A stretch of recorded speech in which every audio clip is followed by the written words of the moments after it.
quand j'entends les Gabonais s'exciter sur l'éventuel débat qui se fera entre Bertrand Zibi et Alain-Claude Bilébizet, vraiment, j'avoue que ça me fait rigoler.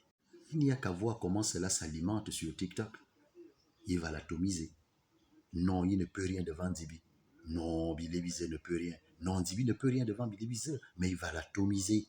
Les Gabonais ont perdu de vue le vrai sens et l'objet d'un débat politique. Un débat entre deux personnalités politiques. Ce qui nous intéresse, c'est le spectacle. Qui a plus insulté l'autre? Qui a plus offensé l'autre? Dans l'imaginaire d'un Gabonais, le débat est un pugilat entre Bilibizé et Nzibi, qui a plus donné des coups à l'autre. Ce qui est décevant, c'est que les Gabonais aiment les clashs.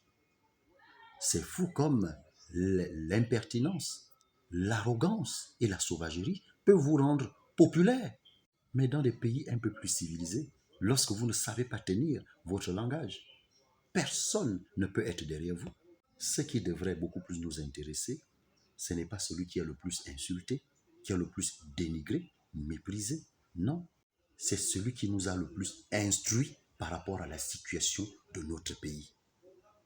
C'est ça la mission d'un citoyen lorsqu'il écoute un débat politique. Mais le tout n'est pas de dire la vérité.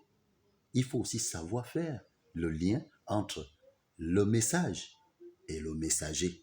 C'est à partir de là qu'on peut savoir si celui qui parle est un menteur ou pas. Qui est-il? Qui était-il? Quel sacrifice avait-il fait pour les Gabonais? Si le système n'avait pas changé, aurait-il fait la critique qu'il est en train de faire aujourd'hui? Était-il aussi critique quand il avait encore tout à gagner? Quand les autres s'empiffraient et s'enivraient avec les richesses du Gabon, avait-il le courage de dire que trop, c'en est trop? C'est après avoir fait l'analyse du passé de l'individu, de sa personnalité, qu'on peut accorder du crédit au message qu'il vient nous livrer. Lorsque tout cela est fait et que le débat est lancé, vous êtes disposé à écouter, à apprendre et pouvoir faire le choix qui s'impose, un choix qui cadre avec vos aspirations rationnelles et réelles. Le débat entre deux hommes politiques n'est donc pas l'occasion pour que ces derniers viennent se livrer en spectacle. Ce n'est pas ça l'objectif. Mais c'est une occasion qui permet à tout un chacun de dire exactement ce qu'il pense du pays en apportant des arguments réels, des arguments pertinents. Voilà la situation du pays. Pensez-vous qu'il y a eu des avancées ou non? Je pense qu'il n'y a pas eu d'avancée parce que telle chose, et l'autre dira que non. Moi, je pense qu'il y a des avancées parce que, et chacun va donner son argument, chacun va s'exprimer. Et là encore, il faut savoir faire des comparaisons. Lorsque nous argumentons, nos arguments vont porter sur quoi?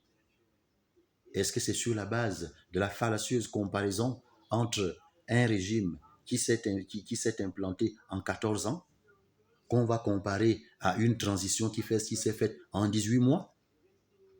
Si on dit que rien n'a changé, ça veut dire que ce qui a été fait en 18 mois a été fait en 6 mois pour ce qui est de l'ancien régime. Parce qu'il faut savoir faire des comparaisons. Comparer 18 mois et 18 mois, pas 18 mois et 14 ans. Le paiement de bourse aux élèves, le paiement des vacations au mois de décembre, au lieu du mois de mai comme avant.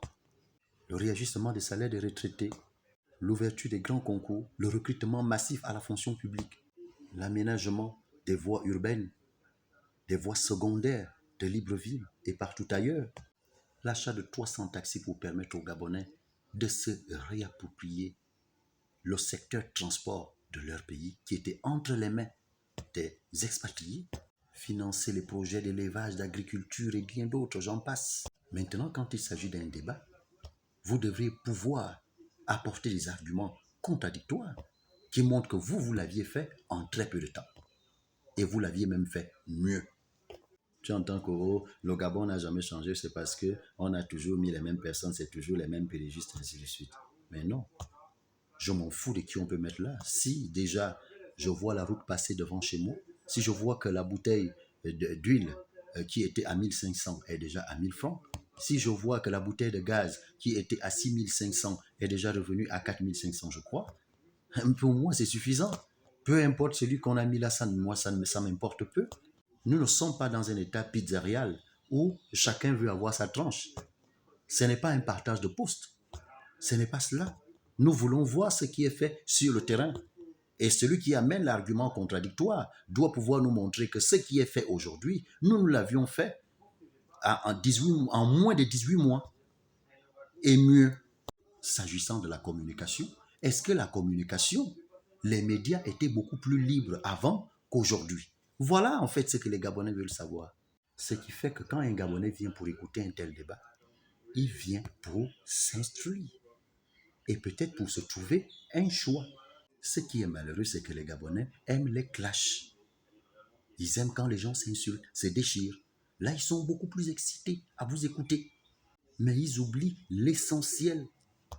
Voilà pourquoi ils se mettent souvent derrière des candidats qui n'ont aucun objectif. Et là, vous allez comprendre pourquoi les philosophes utilisent de moins en moins le mot débat. Les philosophes parlent beaucoup plus du dialogue entre deux hommes politiques.